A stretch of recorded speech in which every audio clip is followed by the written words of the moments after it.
Hello students, production and material management के एक fresh lecture के साथ मैं फिर से आपके सामने यहाँ पर एक नई वीडियो लेकर आया। आज का ये जो लेक्चर है हमारा, यहाँ पर जिस टॉपिक को हम कवर करने वाले हैं वो टॉपिक है टोटल प्रोडक्टिव मेंटेनेंस। जैसा पिछले लेक्चर में हमने बात की थी अबाउट मेंटेनेंस मैनेजमेंट, मेंटेनेंस का ही एक टाइप, एक और थोड़ा सा और हम कह सकते हैं कि एक एडवांस फॉर्म, वो है आपका टोटल प्रोडक्टिव मेंटेनेंस। देखिए, अगर हम टोटल प्रोडक्टिव मेंटेनेंस के कॉन्सेप्ट को समझने जाएं तो सबसे पहले हमें इसको ब्रेक डाउन करने की ज़रूरत है। ये जो आपका टोटल प्रोडक्टिव मेंटेनेंस, ये जो तीन वर्ड्स हैं, इनको अगर हम इंडिविजुअली, ठीक है, जो इनका मीनिंग है, अगर हम उसको रिलेट करते हुए टोटल प्रोडक्टिव मेंटेनेंस जो टीपीएम का कॉन्सेप्ट है, अगर इसको पढ़ने जाएंगे, इसको समझने जाएंगे तो हमारे लिए काफ़ी इजी हो जाएगा इस चीज़ को समझना। तो हम वैसे ही एक अप्रोच के साथ यहाँ पर इसको समझने की कोशिश करते हैं, like total productive maintenance, total plus productive plus maintenance equals to TPM.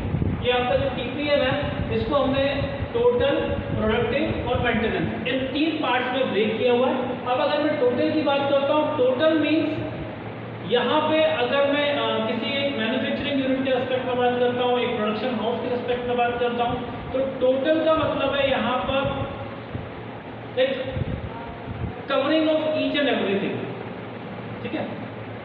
जो भी आपका एंटायर यूनिट है उसमें जितना भी आपका वर्कफोर्स है, तो टॉप ऑफिशियल से लेके तो जो असेंबली लाइन पे जो एक पर्सन उस मशीन को ऑपरेट करता है, हम ऐसा कहें कि जो टीपीएम है इट इज रिस्पॉन्सिबिलिटी। जैसे हमने मेंटेनेंस में भी देखा था कि मेंटेनेंस जो है वो किसी एक या दो की रिस्पॉन्सिबिलिटी नहीं है, रादर वो सभी की रिस्पॉन्सिबिलिटी है।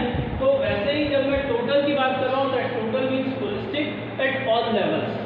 तो टीपीएम जो है वो एक ऐसा अप्रोच है मेंटेनेंस का जो कि हर एक लेवल पे अप्लाई होता है, हर एक मेंबर आपका इन्वॉल्व होता है, टॉप लेवल से लेके तो एक मशीन ऑपरेटर तक जितने भी इंडिविजुअल्स इन्वॉल्व है प्रोडक्शन एक्टिविटीज़ के अंदर, वो सभी इन्वॉल्व होते हैं यहाँ पर टीपीएम एक्टिविटीज़ के अंदर। टीपीएम जो आपकी लाइक प्रोसेसेस और जो एक्टिविटीज़ हैं वहाँ पर। फिर अगर मैं प्रोडक्टिव बात करता हूँ, प्रोडक्टिव रिलेटेड टू प्रोडक्शन या प्रोडक्टिविटी, ठीक है। जो आपका टीपीएम है वो एक ऐसा मेंटेनेंस कॉन्सेप्ट है जो कि रिलेट करता है किसके साथ, प्रोडक्शन और प्रोडक्टिविटी के साथ। तो productive related to production oblique productivity. फिर मेंटेनेंस की अगर हम बात करते हैं, मेंटेनिंग मशीन एंड इक्विपमेंट। अब देखिए, बहुत सीधा सा कॉन्सेप्ट है, like we are not relying, हम किसी और के ऊपर डिपेंडेंट नहीं है, हम मेंटेनेंस टीम के ऊपर आश्रित नहीं है। रादर अगर मैं एक मशीन ऑपरेटर हूँ तो अपनी मशीन की देखरेख मैं खुद करूँ।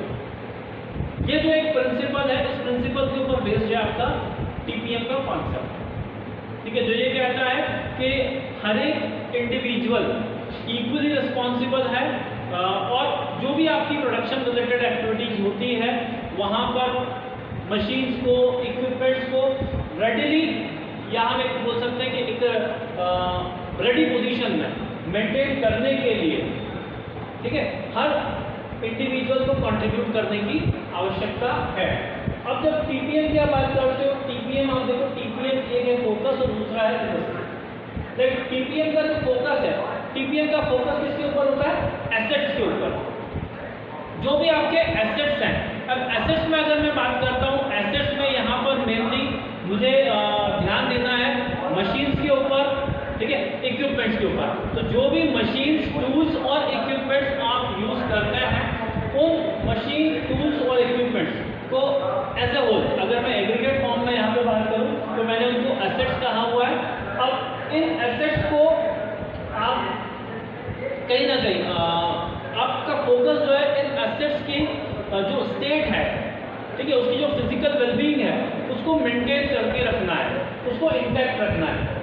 जब भी मैं टीपीएम की बात करता हूँ तो 4 अलग अलग पैरामीटर्स पे आप एसेट्स को जो है एड्रेस करते हैं। पहला है अवेलेबिलिटी, आप इंश्योर करते हैं कि एसेट्स जो है वो टाइमली अवेलेबल रहे। दूसरा परफॉर्मेंस, ये जो एसेट्स है ये आपको best to best performance results जो है वो दे। फिर तीसरा जो कंसर्न एरिया होता है, तीसरा जो फोकस एरिया या टारगेट एरिया आपका है वो है क्वालिटी। बट ऑब्वियस है कि जो भी आपके इक्विपमेंट्स, टूल्स, मशीन्स आप यूज करते हैं वो क्वांटिटी वाइज और क्वालिटी वाइज, ठीक है, जो आपका जो प्रोडक्ट्स हैं वो क्वालिटी वाइज और क्वांटिटी वाइज सुपीरियर हो। फिर अगर मैं बात करता हूँ लास्ट जो आपका कंसर्न होता है वो होता है सेफ्टी। तो टीपीएम के थ्रू हम इंश्योर करते हैं availability, performance, quality and safety with respect to assets. तो हमारा फोकस क्या है? हमारा फोकस है एसेट्स की अवेलेबिलिटी, परफॉर्मेंस, क्वालिटी और सेफ्टी को एनहांस करना। इतनी बात समझ में आती तो हम बात करते हैं फिलोसफी की। लाइक टीपीएम का जो फिलोसफी है वो है OEE, ओवरऑल इक्विपमेंट इफेक्टिवनेस या ओवरऑल इफेक्टिवनेस ऑफ इक्विपमेंट्स, ठीक है। अब ओवरऑल इफेक्टिवनेस ऑफ इक्विपमेंट्स की अगर मैं बात करता हूँ, लाइक आइडियली हम ऐसा मानते हैं कि परफेक्ट जो एक प्रोडक्शन यूनिट है वहाँ पर 100% जो है आपका OEE अगर एग्जिस्ट करता है तो वो कैसा है? एक परफेक्ट या एक आइडियल प्रोडक्शन सिस्टम है। 85% अगर आप एफिशिएंसी या आपके इक्विपमेंट इफेक्टिवनेस को मेंटेन करते हैं, दैट मीन्स आपका जो प्रोडक्शन है वो एक वर्ल्ड क्लास प्रोडक्शन होता है। फिर टिपिकल जो प्रोडक्शन हाउसेज होते हैं वहाँ पे at least you have to maintain 60% of OEE and finally 40% और बिलो अगर जाता है तो इट इज लाइक अनकॉमन। वो लाइक जो भी आपके नॉर्म्स होते हैं उन स्टैंडर्ड्स को, उन नॉर्म्स को एक्सेप्टेबल नहीं है। तो आप कोशिश करते हैं कि 60% एंड अबाउट OEE मेंटेन्ड रहे।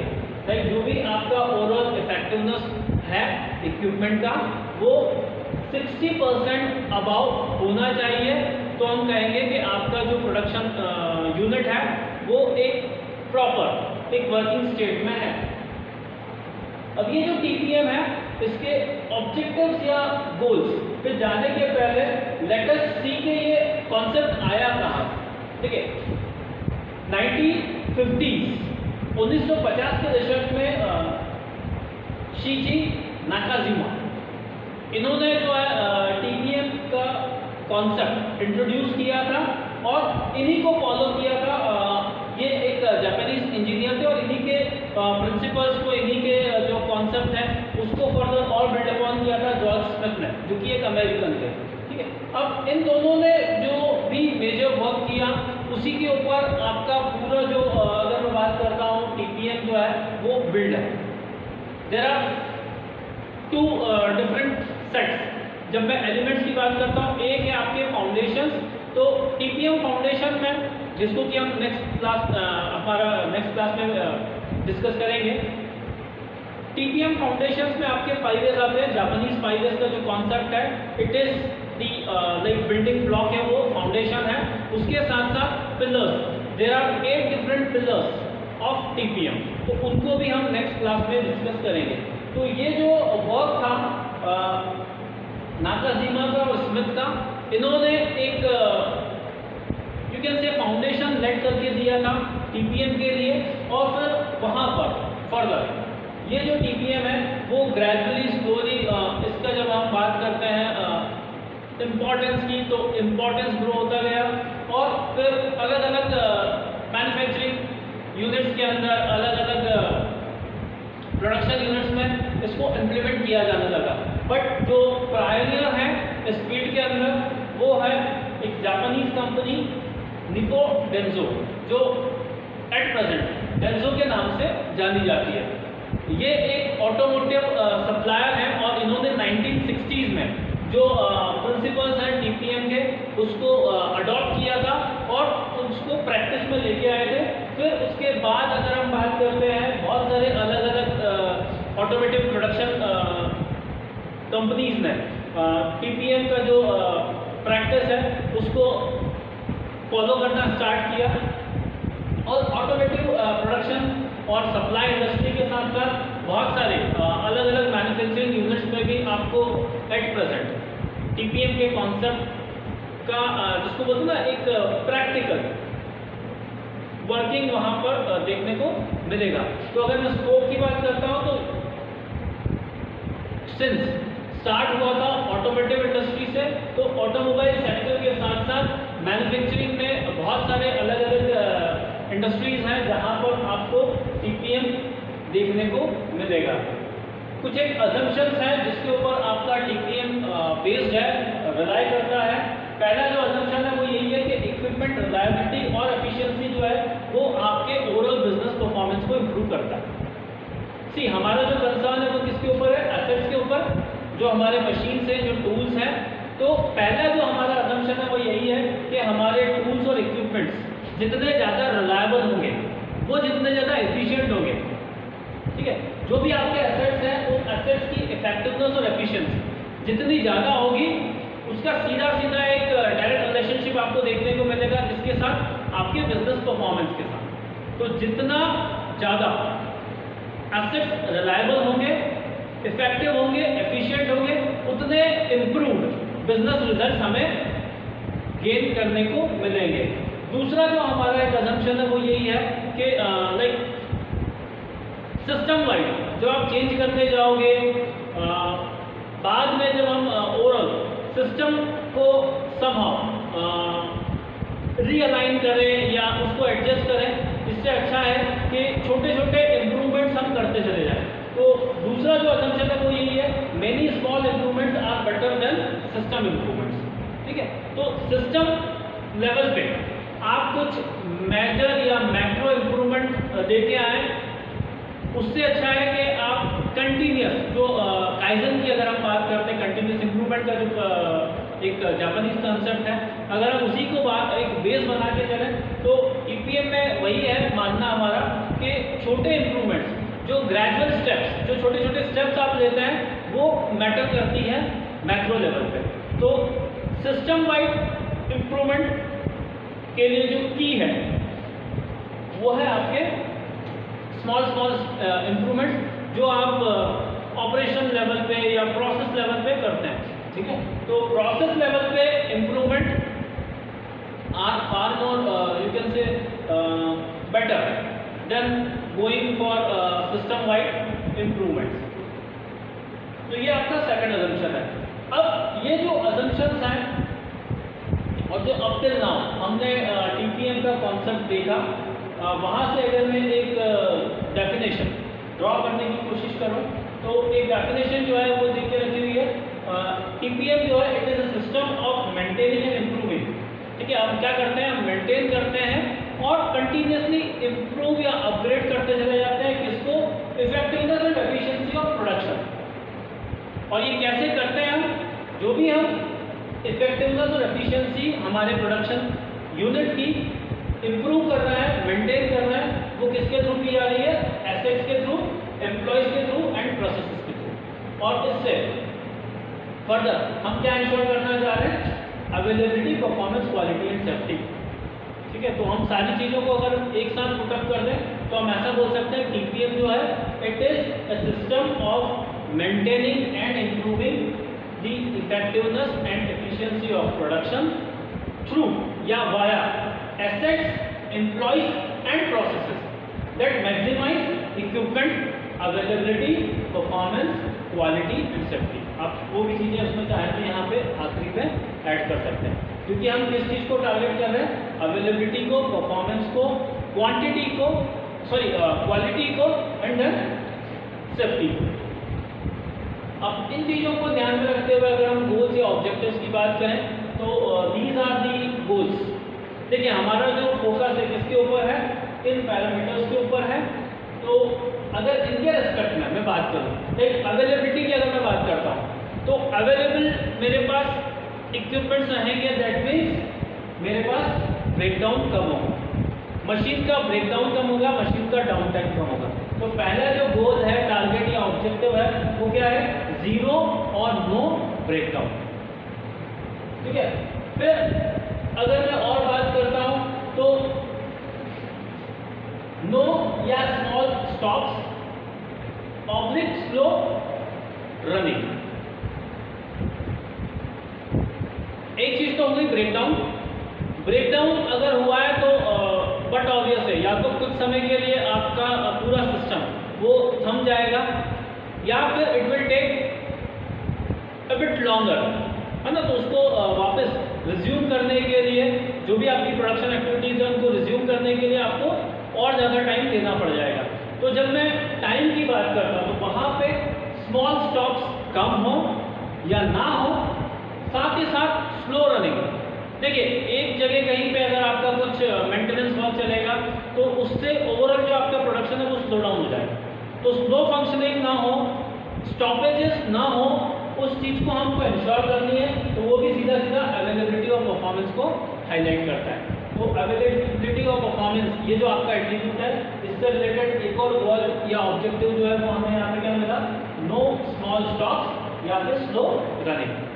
फिर वैसे ही अगर मैं क्वालिटी की बात करूं तो क्वालिटी को एड्रेस करने के लिए मेरे पास जो गोल है वो क्या है, जीरो या नो डिफेक्ट। मैं कोशिश करता हूं टीपीएम के थ्रू कि जो डिफेक्ट्स हैं, जो रिजेक्शंस हैं, वो ना के बराबर हो, या तो सिस्टम में किसी तरह का कोई रिजेक्शन, जब मैं आउटकम्स की बात करता हूं, जब मैं प्रोडक्ट्स की बात करता हूं तो फाइनल प्रोडक्ट्स, वहां पर हमें डिफेक्ट्स ना मिले या बहुत कम, मतलब ऑलमोस्ट जीरो, तो नेग्लिजिबल डिफेक्ट्स हों। और फिर जब मैं सेफ्टी की बात करता हूं तो सेफ्टी को एड्रेस करते हुए मेरे पास एक ऑब्जेक्टिव या गोल होता है जो क्या कहता है, जीरो या नो एक्सीडेंट्स। ठीक है, तो हमारा जो टीपीएम है वो इन ऑब्जेक्टिव्स को अचीव करने में हमें हेल्प करता है। तो टीपीएम एक ऐसी फिलोसफी, टीपीएम एक ऐसा कॉन्सेप्ट जिसके थ्रू हम क्या करते हैं, हम ओवरऑल सिस्टम वाइज या सिस्टम वाइड जो है हमारे इक्विपमेंट्स को, हमारे एसेट्स को रनिंग कंडीशन में लेके आते हैं, हम उनकी इफेक्टिवनेस और एफिशिएंसी को इम्प्रूव करते हैं। ठीक है, उनकी अवेलेबिलिटी को इंश्योर करते हैं। और यहाँ पर जब मैं पार्टिसिपेशन की बात करता हूँ तो each and every member is suppose to actively participate in TPM initiatives.